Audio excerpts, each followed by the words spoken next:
I'm Logan Crawford, and right now on Spotlight, we're exploring the transformative power of words with a wonderful author. Her name is Julia Byas, and she has written a great book. It is called Act as Though I Already Am, There I Am, Power of the Spoken Word. This inspiring book reveals how aligning your speech with divine principles can change your life. Join us as Julia shares her journey from pain to empowerment and demonstrates how faith and intentional speech can shape our reality. We're delighted to have this very talented author join us here today on Spotlight. We thank the team at Atticus Publishing for helping us put her in the spotlight today. And we ask viewers like you to support authors like her by subscribing to our channel and by purchasing her amazing book. The links are below the interview. Julia, great to see you here today on Spotlight. It's great to see you. Wonderful to have you on the show. I loved your book. Let's talk about the title, Act as Though I Am Already. There I Am, Power of the Spoken Word. Tell us what you mean by that title, Act as Though I Am Already. Well, I tell you, I had an experience. I lost my son Mm, from carbon dioxide in 2003, mm, and very devastating for me because he was my oldest son mm, and he worked with me in ministry. So I was doing counseling with a young man, and he asked me had I ever did a vigil for my child. And I told him no. He said, well, if I do one, would you come? So I said, of course I come. I never thought of doing a visual. And so the next day that I woke up, I heard the words, mm, act as though you there already, there I am. And I began to start writing.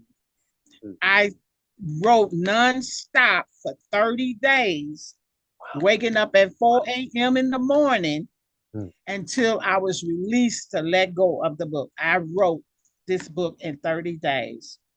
Now, Amazing. after I wrote the book in 30 days, it took me a time to edit it and all that stuff, but I really was empowered to write the book.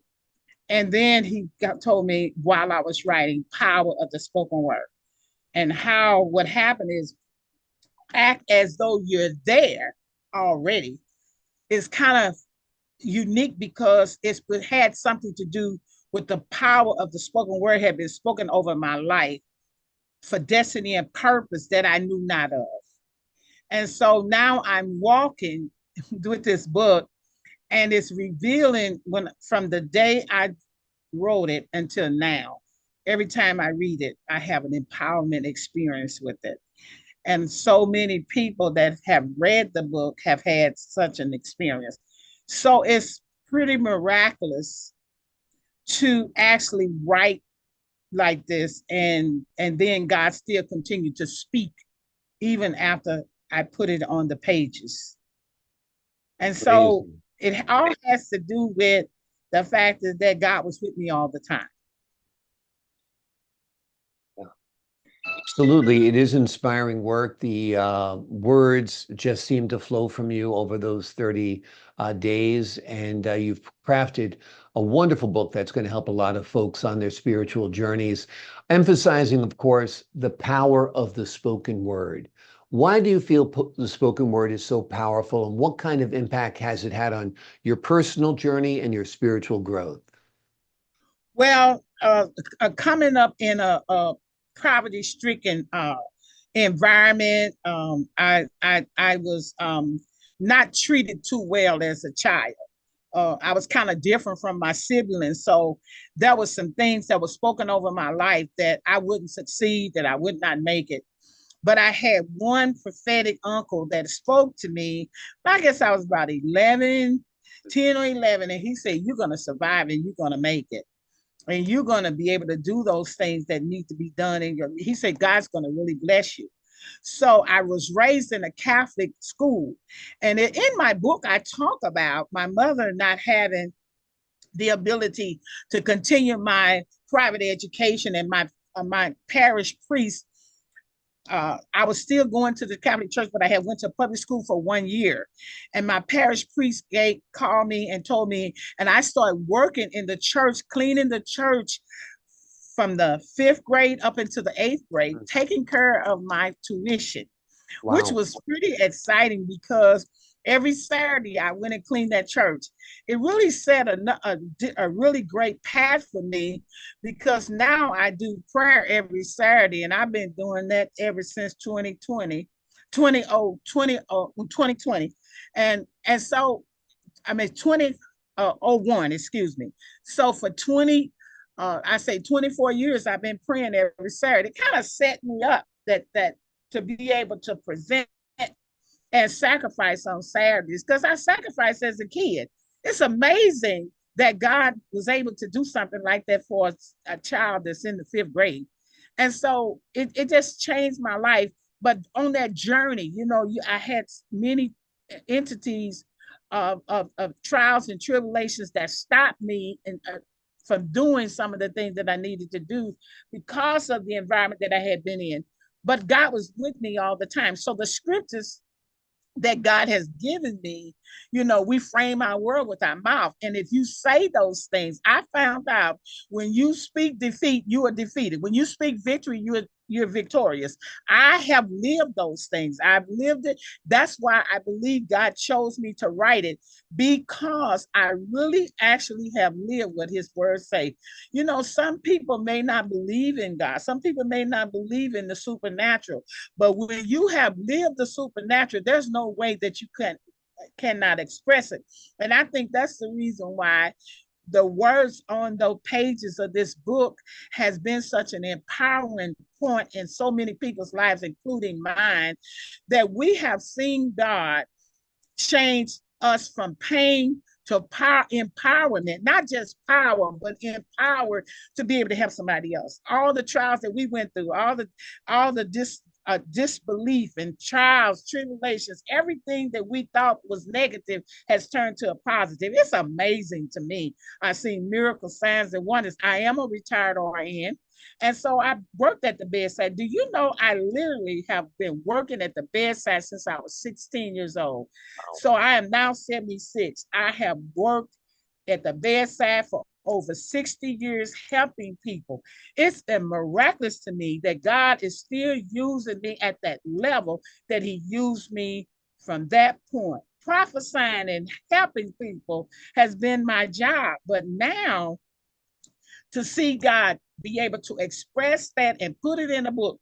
Do you know we got interviews from London, UK, from Johannesburg, South Africa, from New Dubai, from Beijing, China.